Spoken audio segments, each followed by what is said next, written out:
주어지는 평안함 만족함을 느끼네.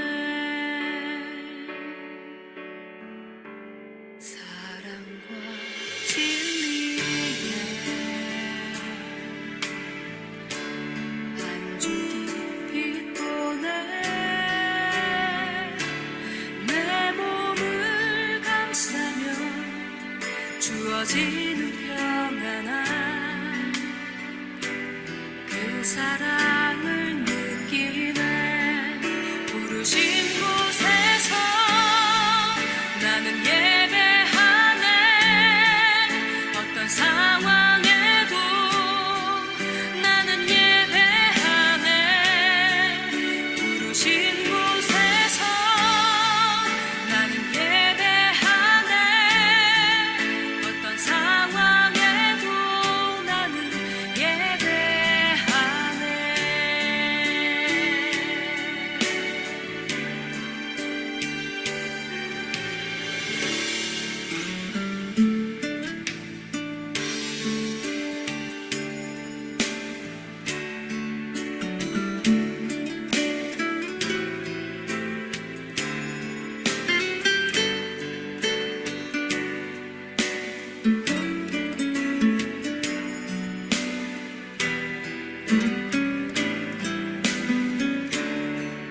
부르신 곳에서 나는 예배하네.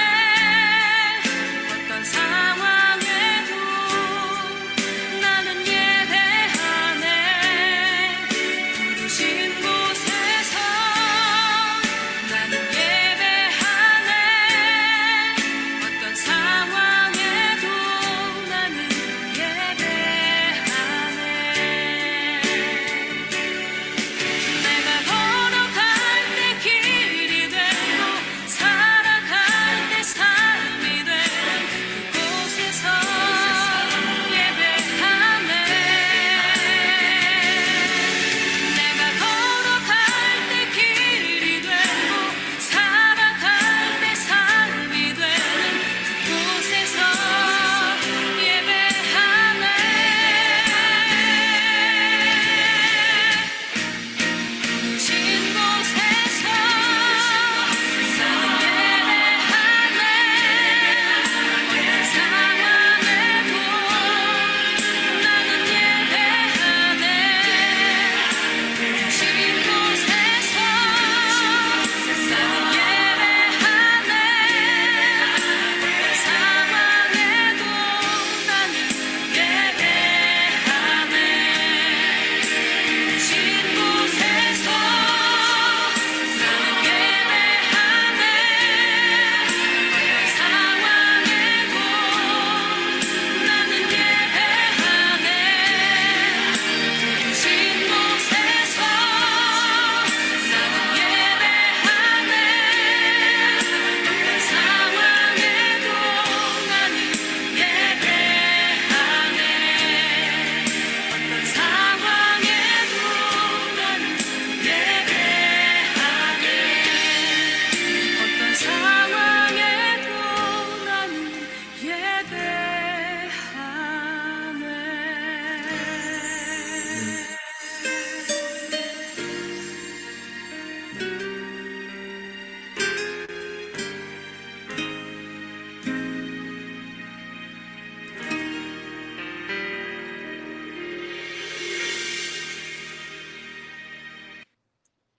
이인영 목사님 기도해 주시겠습니다.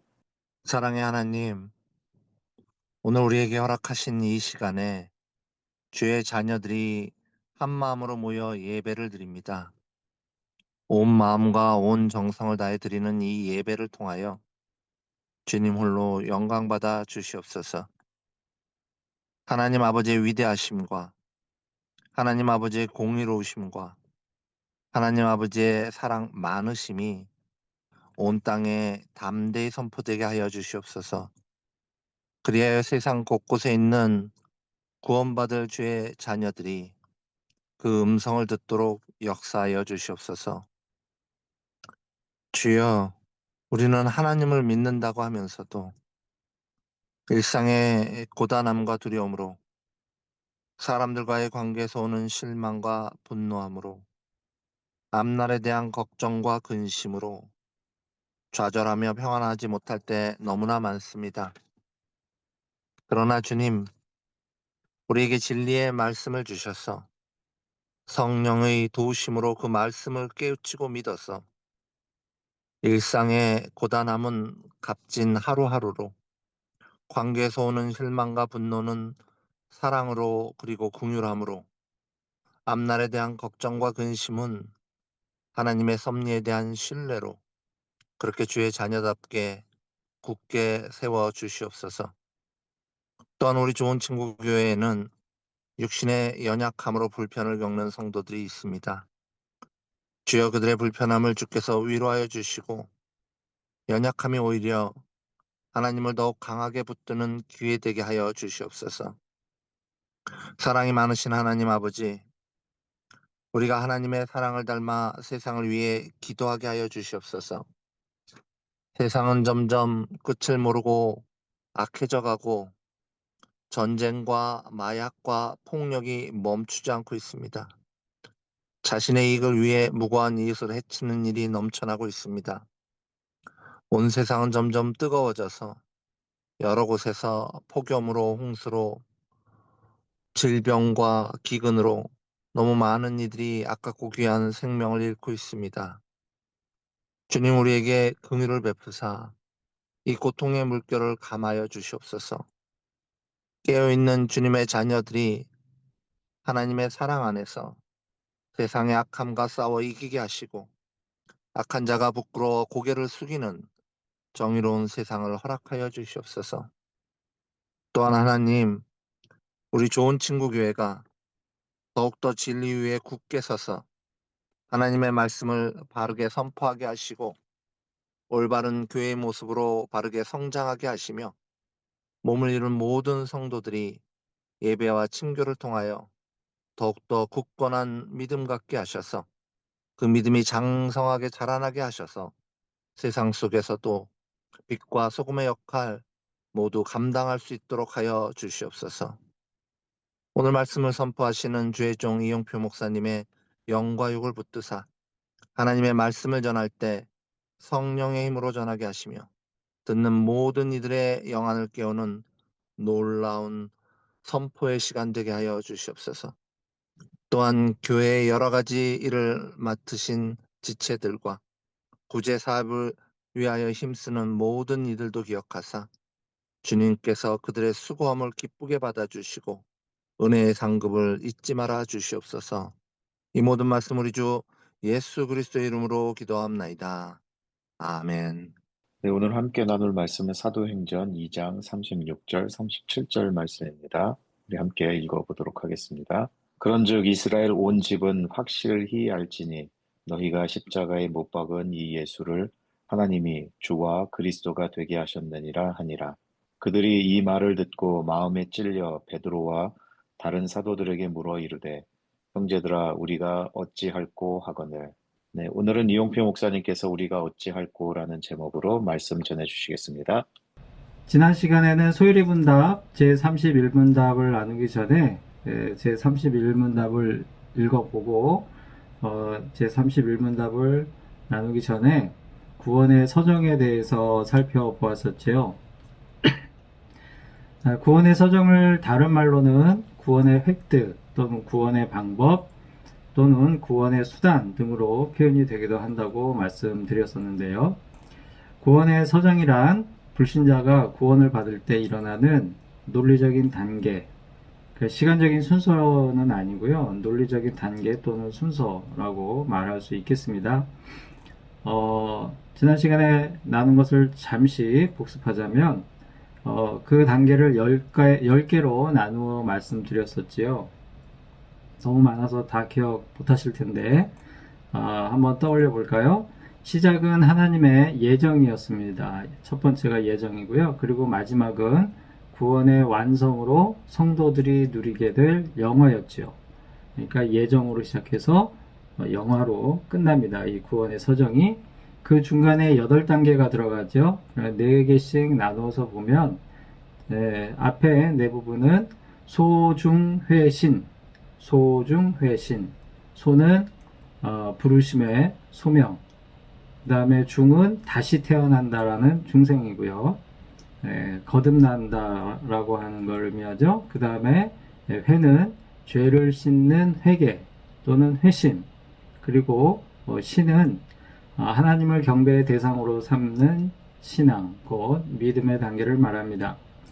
그리고 그 나머지 다음 네 개는 칭, 양, 성견, 칭, 양, 성견, 이렇게 네 가지가 있는데, 칭은 의롭게 된다, 칭의죠. 그 다음에 양은 양자, 하나님께서 양자 삼으신다라는 것이죠. 곧 하나님의 자녀가 된다는 것이며, 성은 거룩한 삶을 살아가는 성화입니다. 그리고 견은 성도의 견인인데, 성도가 구원을 이루도록 성령께서 책임을 지고 이끌어 주신다라는 것을 뜻하는 것이었죠. 그리고 마침내 주님과 같이 영화로운 삶을 살게 되는 것, 이게 이제 구원의 서정이었습니다. 이런 내용들을 성경 말씀을 근거로 쭉 설명해서 나누었었죠. 구원의 서정을 다시 간단히 설명을 드렸었는데요. 여전히 이렇게 교리적인 내용은 쉽지는 않습니다. 느낌도 별로 없고 얼마든지 그럴 수 있죠. 저도 늘 그렇습니다. 그럼에도 이런 딱딱하고 별로 와닿지도 않을 것 같은 이런 이야기들을 나누는 시간들이 우리에게 주는 유익이 있습니다. 그게 뭐냐면, 이런 내용의 이야기들을 통해서 우리는 우리가 알고 있는 구원이 성경에서 말씀하시는 구원에 어느 정도 부합하는지, 그렇지 못한지에 대한 어떤 기준점을 마련할 수 있다라고 하는 것이죠. 그런데 이때 주의해야 할 점이 한 가지 있습니다. 그것이 뭐냐면, 이 구원의 서정이라고 하는 교리를 가지고 다른 사람에 대해서 그가 구원을 받았는지 안 받았는지 못 받았는지에 대해서 우리가 함부로 판단하거나 정죄를 해서는 안 된다는 것입니다. 이와 같은 점은 앞으로 말씀을 나누면서 조금씩 더 나누게 될 것입니다. 그러면 오늘 다시 이제 소요리 문답 제31문답으로 가보도록 하겠습니다. 먼저 지난 시간에 읽어보긴 했지만 다시 한번 읽어보겠습니다. 소요리 문답 제31문답을 다 같이 한번 읽어보겠습니다. 네, 소요리 문답 제31문답. 질문: 효력 있는 부르심이 무엇입니까? 이에 대한 답은, 효력 있는 부르심은 하나님의 성신, 성령께서 하시는 일로서 우리의 죄와 비참함을 깨닫게 하시고, 우리의 마음을 밝게 하여 그리스도를 알게 하시고, 우리의 의지를 새롭게 하셔서 우리로 하여금 복음 가운데 값없이 주시는 예수 그리스도를 영접하도록 우리를 설복하여 믿게 하시는 것입니다. 네. 우리가 방금 읽은 소요리 문답 제31문답은 구원의 서정에서의 몇 가지 단계 또는 몇 가지 요소를 그 안에 담고 설명하고 있습니다. 그 첫 번째가 부르심이죠.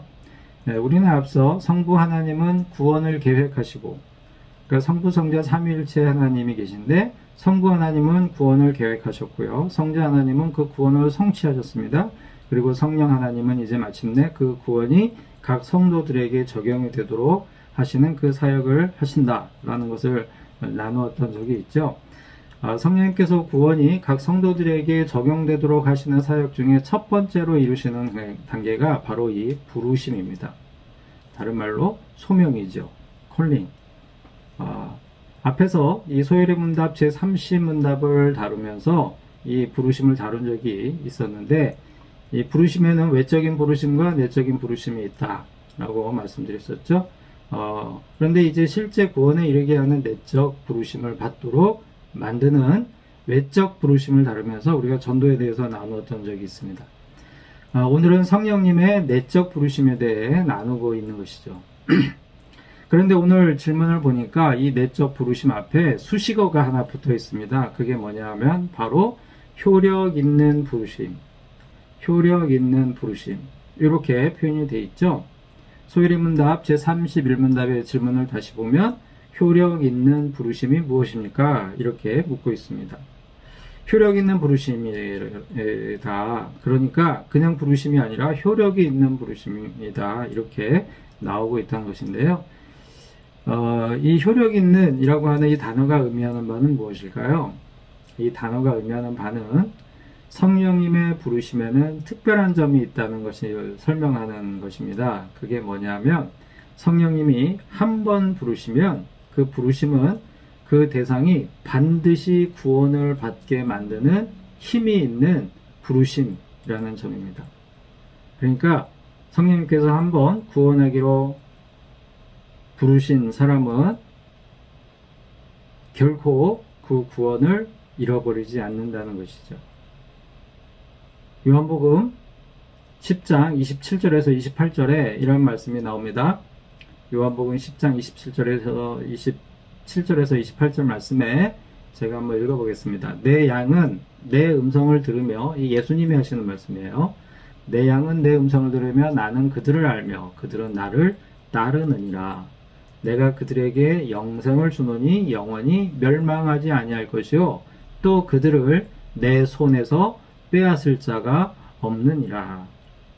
그러니까 성령님께서 한번 부르시면 그 구원, 부르셔서 구원을 받게 되면 그 구원을 그 누구도 누구한테도 뺏기지 않는다라는 것이죠.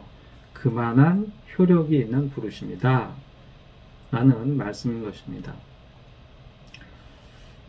그러면 이제 나 자신 또는 내 주위에 있는 어떤 사람들이 이와 같이 강력한 효력이 있는 부르심을 받았는지 또는 못 받았는지 어떻게 알 수 있을까요? 당장 이런 질문을 할 수 있습니다. 당신은 성령님의 부르심을 받았습니까? 이런 질문을 할 수 있어요. 그렇죠? 그러면 당신은 성령의 부르심을 받았습니까? 그런데 이 질문은 마치 우리 지난번에 예전에 김주현 성도님이 김주현 성도님이 나누셨던 것처럼 구원의 확신이 있습니까? 라는 어떤 누군가의 질문, 이 질문과 좀 비슷한 느낌을 주게 되는 것 같아요.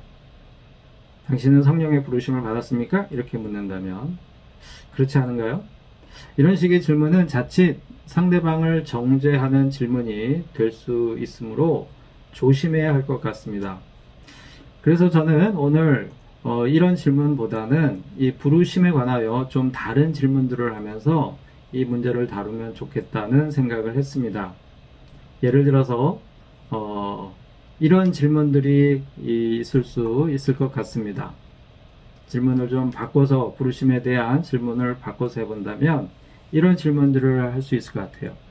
교회에 다니는 사람들은 모두 부르심을 받은 사람들일까요?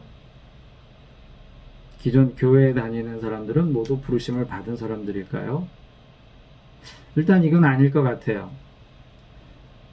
국수집 손님 중에 이런 말씀을 하는 손님이 한 분 계셨습니다. 뭐냐면 그분은 교회를 다니지 않는 분이었습니다. 그런데 자신의 주위 사람들 중에 교회를 가는데 교회를 안 다녔었는데 어느 날 보니까 교회를 다니더라. 그리고 가만히 보니까 그가 교회를 다니는 이유는 그가 하고 있는 비즈니스를 위해서, 그 비즈니스를 위해서 어떤 인맥을 쌓기 위해서 교회를 다니는 사람들이 있더라는 거예요. 그러면서 교회를 다니는 사람들 중에 태반은 그런 마음으로 교회를 다니고 있는 것 아니냐고 저한테 물어온 분이 있었습니다. 그분 말씀처럼 태반까지는 아니더라도, 많은 숫자는 아니더라도 교회를 그런 마음으로 다니는 사람들이 있을 수 있지요. 당연히 그렇습니다. 그런 분들을 성령님께서 부르셨다, 이렇게 단정지어 말할 수는 없을 것 같습니다. 물론 비즈니스를 위해서 교회에 왔지만 교회를 다니다 보면 정말로 성령님의 내적 부르심을 받게 되는 경우도 물론 있죠.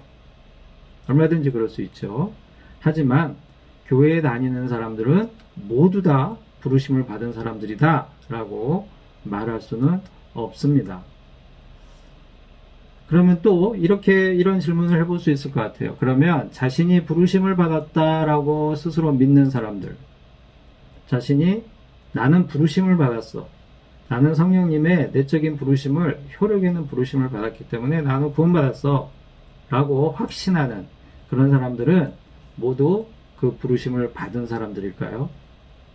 이런 질문도 해볼 수 있을 것 같아요. 그런데 이건 역시 반드시 그런 것은 아닌 것 같습니다. 마태복음 7장 21절 말씀을 보면 예수님께서 이런 말씀을 하십니다. 나더러 주여 주여 하는 자마다 다 천국에 들어갈 것이 아니요 다만 하늘에 계신 내 아버지의 뜻대로 행하는 자라야 들어가리라.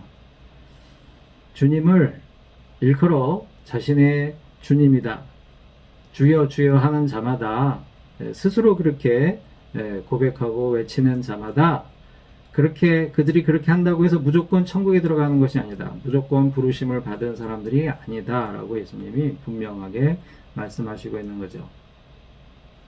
이 말씀에서 주여 주여 하는 자들은 스스로 부르심을 받았다고 여겼을 테지만 실상은 부르심을 받지 못한 자들로 드러나고 있는 것입니다.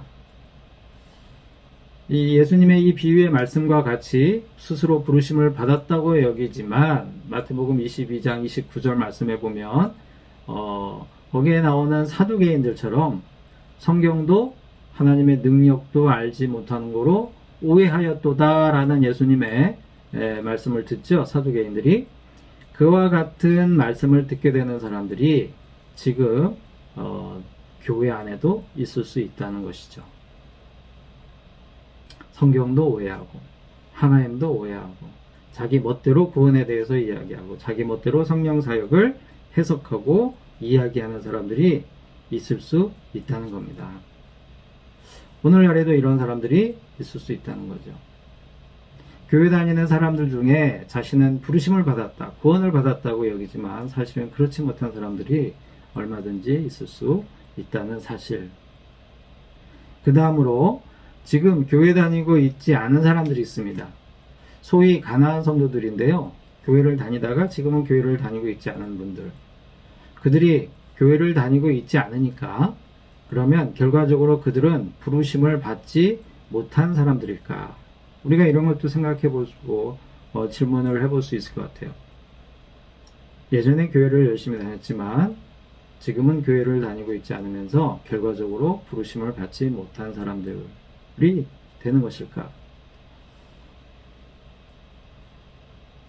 어떤 경우는 어떤 분들은 실제 그분이 가지고 있었던 열심이 성령님의 부르심이 아닌 열심으로 드러날 수도 있겠죠. 그런데 부르심을 받아서 교회를 다니다가 어떤 일들로 인해서 교회를 떠나게 되는 경우 여전히 그 부르심 안에 있게 되는 있을 수 있다는 것입니다. 교회를 다니지 않으니까 부르심을 취소한다? 그런 일은 있을 수 없다는 거죠. 왜냐하면 한 번 부르심, 효력 있는 부르심이기 때문에 아까 요한복음 말씀을 통해서도 말씀드렸던 것처럼 예수님은 절대 빼앗기지 않는 그런 양들로 우리를 붙잡아 주신다 그러지 않았습니까? 비록 눈에 보이는 교회는 떠났을지라도 눈에 보이지 않는 무형교회, 그러니까 성경에서 말씀하시는 예수님의 몸이라고 칭하는 참된 교회인 무형교회에는 속한 성도일 수 있습니다. 유형의 교회는 다니지 않는다 하더라도 무형교회, 이게 사실 본질적인 교회죠. 무형교회에는 속한 성도일 수 있다는 것이죠. 그분들은 잠시 교회를 떠났어도 여전히 효력 있는 부르심에 해당이 된다라고 말할 수 있는 것입니다. 국수집에 와서 자신의 이야기를 나누는 많은 가난한 성도들이 있는데요. 그분들 중에 어떤 분들은 여전히 마음에 하나님을 모시고 살고 또 그때 뜻대로 하나님의 뜻대로 살기를 갈망하는 모습들이 있음을 저는 많이 보고 있습니다. 그리고 또 다음으로 우리가 이런 질문을 해볼 수 있을 것 같아요. 그러면 자신이 부르심에 대한 확신이 없다면 성령님의 부르심이 없는 걸까? 여러분 중에 만일 어떤 분이 여태 교회 생활하고 신앙생활을 해봤는데 성령님이 나를 부르셨는가에 대한 확신이 없다면 그분은 부르심을 받지 못한 걸까요? 이거 역시 그렇지 않을 수 있습니다.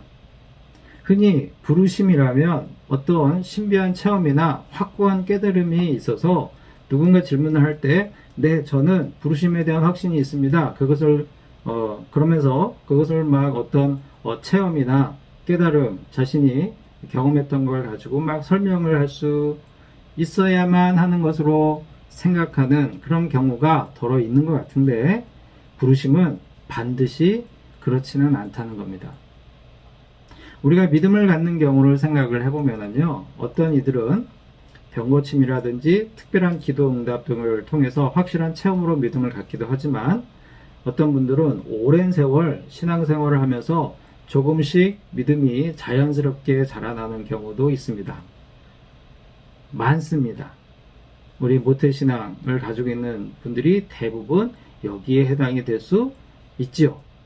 그렇기 때문에 우리가 명확하게 인지하는 부르심도 있지만 명확하게 인지하지 못하는 부르심도 얼마든지 있을 수 있다는 사실 우리가 꼭 기억했으면 좋겠습니다.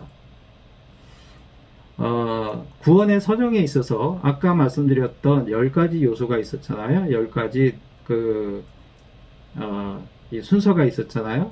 근데 그 10가지 순서를 우리가 모두 다 우리가 가지고 있는 이성의 힘으로 인지하느냐? 그렇지 못한 것들이 있습니다. 예를 들어 볼까요? 중생이 그렇습니다.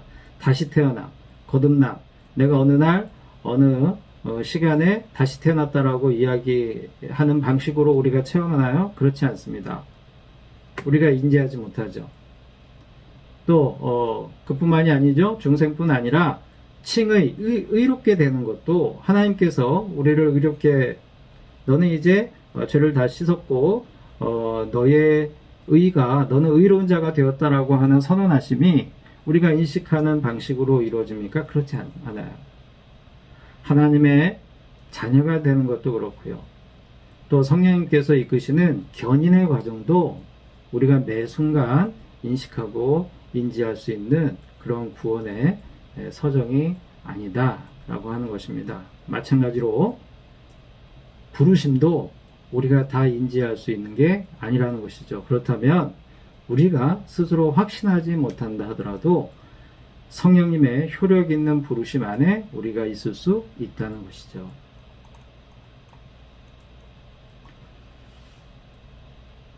부르심에 대한 확신이 없어도 부르심을 받은 자의 삶을 살 수 있다는 것입니다. 누구의 힘으로요? 바로 우리를 부르신 성령님의 힘으로 그렇게 사는 것이죠. 그러므로 부르심의 확신이 있습니까? 라고 하는 질문은요, 굉장히 조심스럽게 해야 되는 질문이에요.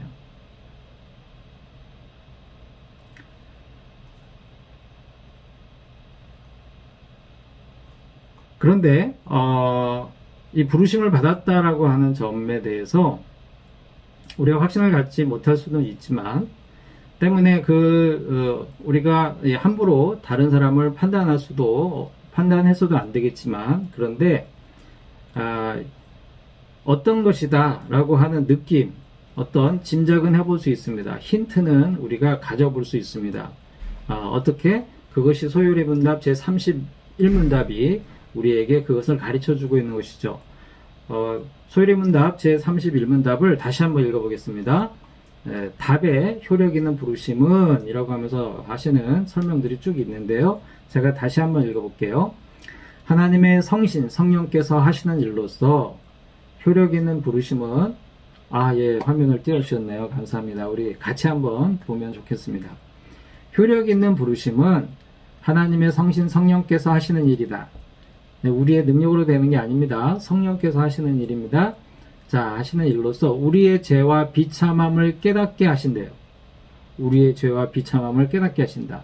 그리고 우리 마음을 밝게 해서 그리스도를 알게 하시는, 그러니까 그리스도를 알지 못하면서 하나님을 믿는다? 있을 수 없는 일이에요.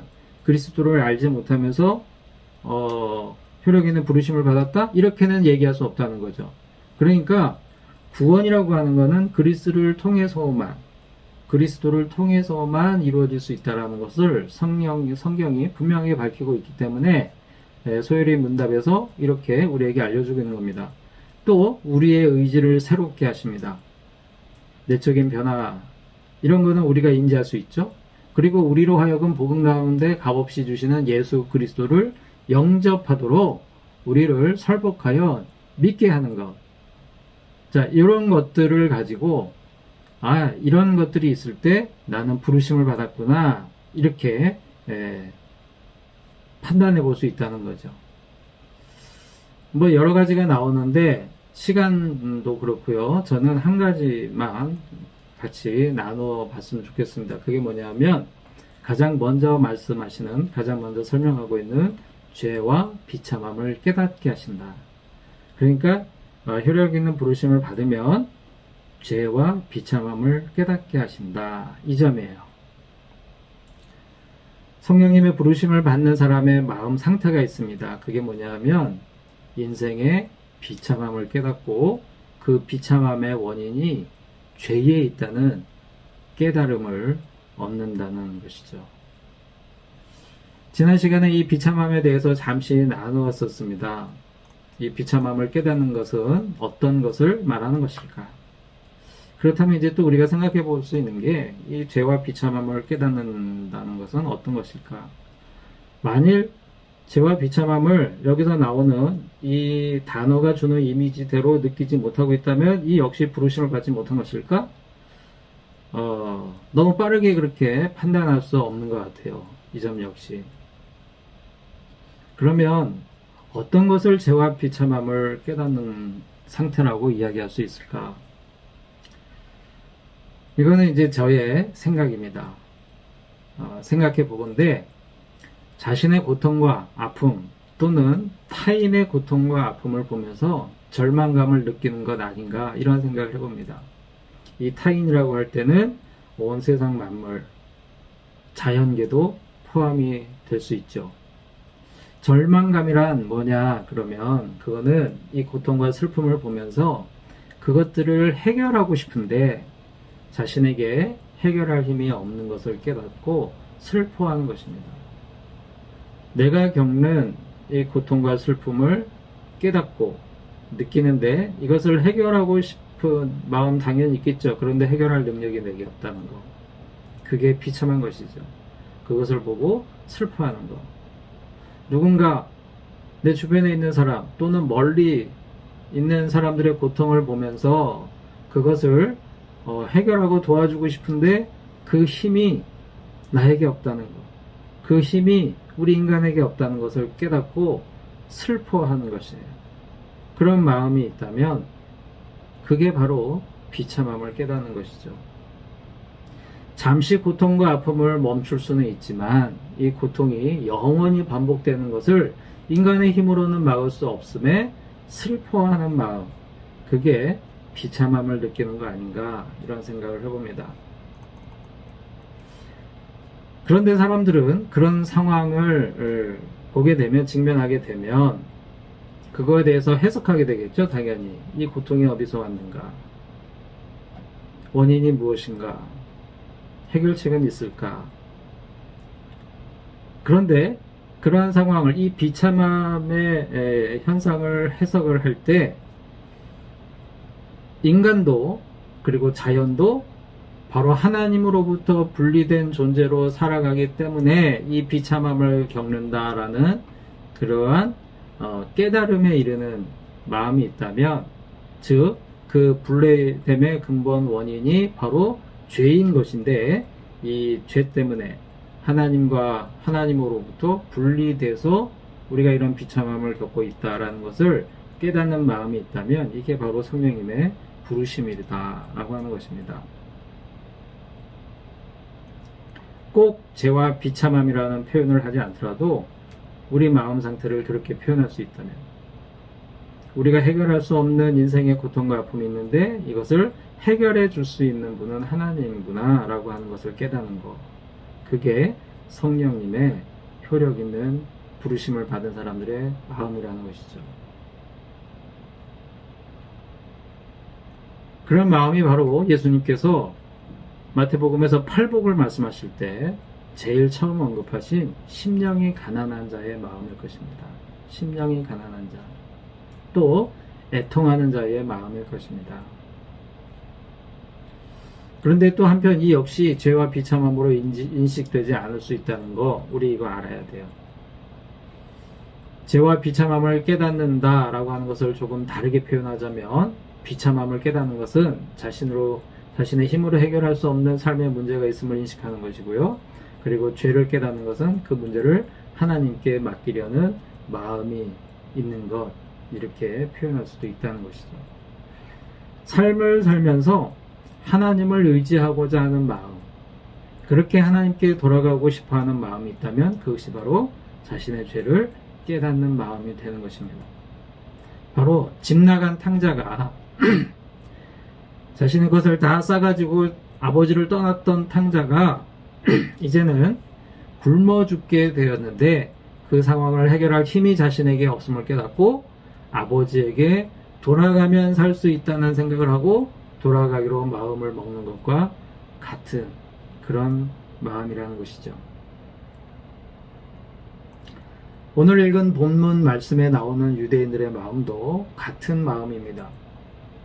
오늘 읽은 본문 말씀 제가 다시 한번 읽어보면, 그런즉 사도행전 2장 36절 37절 말씀, 그런즉 이스라엘 온 집은 확실히 알지니 너희가 십자가에 못 박은 이 예수를 하나님이 주와 그리스도가 되게 하셨느니라 하니라. 그들이 이 말을 듣고 마음에 찔려 베드로와 다른 사도들에게 물어 이르되 형제들아 우리가 어찌할꼬 하거늘. 베드로의 설교를 들은 유대인들이 베드로가 성령 충만함을 입고 이제 담대히 복음을 전했죠. 예루살렘 성전에서 이 베드로의 설교를 들은 많은 유대인들이 회개하고 돌아옵니다. 그 장면이에요. 베드로의 설교를 들은 유대인들이 자신들이 십자가에 못 박아 죽인 예수가 바로 그리스도이심을 깨닫고는 이게 성령님의 부르시는 거죠. 마음의 찔림을 받습니다. 마음의 고통과 슬픔을 느끼고 있는 것이죠. 그리고는 우리가 어찌할꼬 라며 탄식하고 있습니다. 이에 베드로는 그 다음 말씀을 보면 회개하고 예수 그리스도의 이름으로 세례를 받고 죄사함을 받으라 이렇게 권면하고 있습니다. 우리가 읽은 본문 말씀은 바로 성령님의 내적 부르심이 이루어지고 있는 그 현장을 소개하는 말씀인 것이죠. 사랑하는 성도 여러분, 여러분은 성령님의 효력 있는 부르심을 받으셨습니까? 이 질문에 그렇습니다 라고 확실하게 답을 하지 못한다고 해도 너무 걱정하지 마십시오. 부르심을 받은 날짜와 사건을 기억하지 못해도 상관없습니다. 하지만 우리가 지속적으로 떠올려야 할 것이 있습니다. 그것이 뭐냐면 내 삶의 문제를 하나님께 내가 전적으로 맡기려는 마음이 있느냐, 이것입니다. 내 삶의 고통과 슬픔을 근본적으로 해결해야 하실 존재로 하나님을 내가 인정하고 있는가? 다른 돈이나 다른 미신을 쫓는 것이 아니라, 다른 사람을 쫓는 것이 아니라 하나님으로만 인정하고 있는가에 대한 깨달음과 마음이 있느냐, 이걸 떠올려 봐야 됩니다. 내가 슬퍼하고 있는 이웃의 삶을 내가 누군가에 대해서 슬퍼하고 도와주지 못해서 정말 안타까워하고 있는데 그의 삶 역시 책임져 주실 분으로 내가 하나님을 인정하고 있느냐. 그런데 말이죠, 우리가 전적으로 맡기지 못하고 있다 해도 괜찮습니다. 하나님은 100% 맡기고 있는가를 보시는 것이 아니라 마음으로 인정하느냐를 보십니다. 어차피 우리는 우리 힘으로 100% 다 해낼 수 없어요. 맡기는 것조차도 우리는 다 해낼 수 없습니다. 그런 존재임을 하나님도 아시기 때문이에요. 그래서 하나님은 성화와 성도의 견인의 과정을 통해서 우리를 기다려 주시고 이끌어 주십니다. 이번 한 주간 우리 좋은 친구 교회 모든 성도님들이 하나님을 향한 나의 마음은 어떤 마음인가를 떠올려 보면서 성령님의 부르심을 음미하고 또 평안을 누릴 수 있기를 소원합니다. 주님 내 길 아시네 흔들린 그 길에도 함께해 주님 내 길 아시네 멈춰진 나의 삶에도 늘 함께 나의 힘이 되신 주 항상 같은 곳에서 주가 나의 도움 되시네 나의 길이 되신 주 변함없으신 계획 주가 나의 모든 걸음 되시네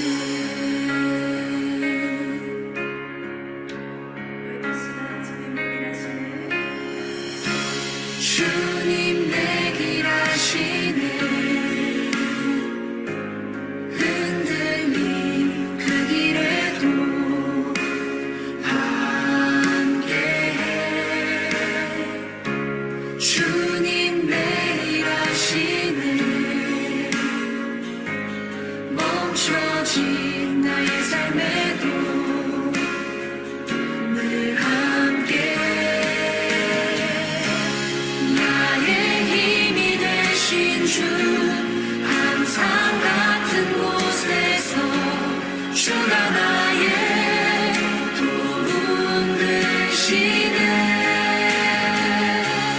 나의 길이 되신 주 변함없으신 계획 주가 나의 모든 걸음 되시네 나의 힘이 되신 주 항상 같은 곳에서 주가 나의 도움 되시네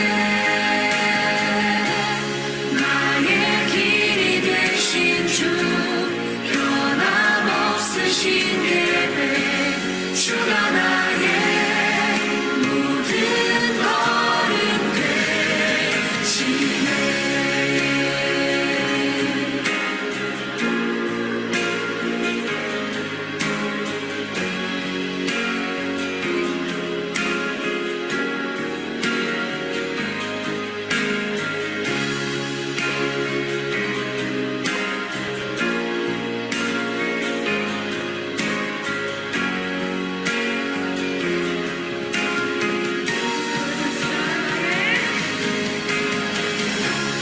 나의 힘이 되신 주 항상 같은 곳에서 주가 나의 도움 되시네 나의 길이 되신 주 변함없으신 계획 주가 나의 모든 걸음 되시네 나의 힘이 되신 주 항상 같은 곳에서 주가 나의 도움 되시네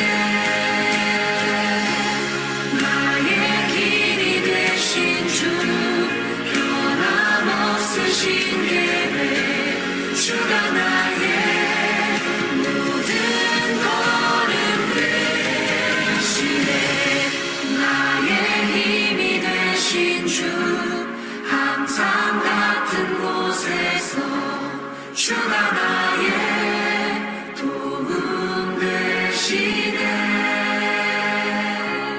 나의 길이 되신 주 변함없으신 계획 주가 나의 모든 걸음 되시네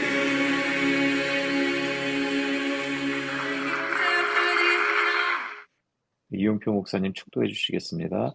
우리 주 예수 그리스도의 크신 은혜와 하나님 아버지의 지극하신 사랑하심과 성령님의 교통하심이 효력 있는 부르심으로 불러주신 구원의 은혜와 더불어 예배에 참여한 모든 이들의 머리 위에 저들의 가정과 일터와 앞길에 이제부터 영원까지 함께 있을지어다. 아멘.